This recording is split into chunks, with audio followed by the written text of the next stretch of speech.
சேம்பை. இந்த மாதிரி பெரிய பெரிய சேம்பாக இருந்தால் அந்த குழந்த பிறந்த அடியோட இந்த சேம்பையில் போய் கிள்ளிக்கிட்டு வந்து இந்த குழந்தைய வந்து இதில் போட்டுருவாங்க. போட்டுட்டா அந்த கை காலெலாம் கருப்பாக இருக்கிறது வந்து நல்லா போயிடும். குழந்தைய குப்பரையும் மல்லாக்கம்மா அப்படி போட்டு ஒரு 2 நாளைக்கு அதேமாதிரி தூக்கி அந்த குழந்தைய அதில் போட்டு எடுத்தாங்கன்னா பிள்ளைக்கு இருக்கிற கருந்தியை வந்து இந்த இலை இழுத்துக்கிடும், இந்த சேம்பை இலை.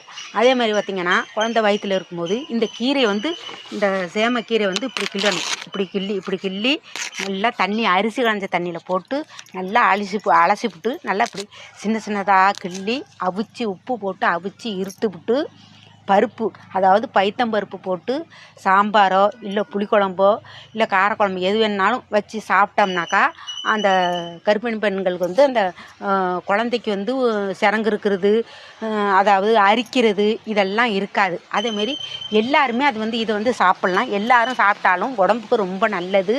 அதேமாரி நீங்களும் எங்கே கிடச்சாலும் இந்த சேமக்கீரையை பறித்து சாப்பிடுங்க.